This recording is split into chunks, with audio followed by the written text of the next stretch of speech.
নমস্কার, আমার নাম দিশা মণ্ডল। আমি একটি কবিতা আবৃত্তি পূজার সাজ, কবিগুরু রবীন্দ্রনাথ ঠাকুর।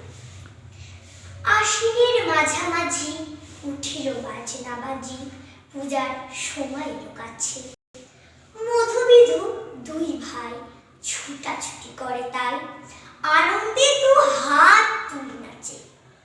পিতা বসেছিল দ্বারে, দুজনে শুধালো তারে, কি পোশাক আনিয়াছ কিনে? পিতা কহে, আছে আছে তোদের মায়ের কাছে, দেখিতে পাইবি ঠিক দিনে। সবুর সহে না আর জননীরে বারবার, কহে মাগো ধরি তোর পায়ে। পিতা আমাদের তরে কি কিনে এনেছে ঘরে, একবার দিন আমা দেখায়ে। ব্যস্ত দেখি হাসিয়া মা, দুখানি ছিটের জামা দেখাইল করিয়া আদর। মধু কহে আর নেই, মা কহিল আছে এক জোড়া ধুতি ও চাদর। রাগিয়া আগুন ছেলে কাপড় ধুলাই ফেলে, কাঁদিয়া কহিল চাহি না মা। রায় বাবুদের গুপি পেয়েছে জরির টুপি, ফুল কাটা সাটিনের জামা। মা কহিল মধু ছি ছি, কেন কাঁদো মিছামিছি? গরিব যে তোমাদের বাপ, এবার হয়নি ধান, কত গেছে লোকসান, পেয়েছেন কত দুঃখতা। তবু দেখো বহু ক্লেশে তোমাদের ভালোবেসে সাধ্যমতো এনেছেন কিনে। সে জিনিস অনাদরে ফেলিয়ে ধুলির পরে, এই শিক্ষা হলো এতদিনে। বিধু বলে এ কাপড় পছন্দ হয়েছে, এই জামা পরাস আমারে।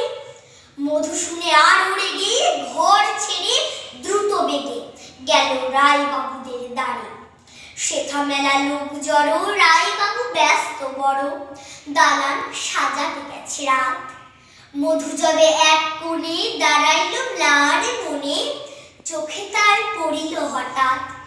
কাছে ডাকি স্নেহ ভরে কহিল করুণ স্বরে, তারে দুই বাহুতে বাঁধিয়া, কিরে মধু হয়েছে কি তোরে যে শুকনো দেখি?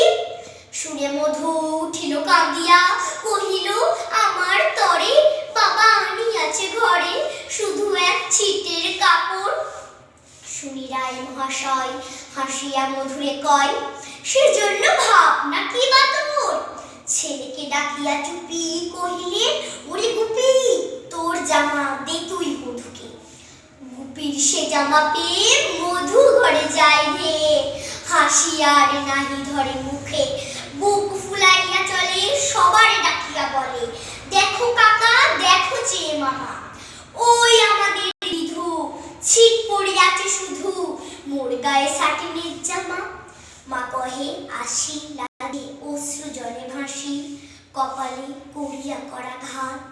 হই দুঃখী হই দিন কাহারও রাখি নারী, কারো কাছে পাতি নাই হাত। তুমি আমাদের ছেলে ভিক্ষা লইয়া অবহেলে, অহংকার করো ধে ধে। ছেঁড়া ধুতি আপনার ঢের বেশি দাম তার, ভিক্ষা করা সাটিনের চেয়ে।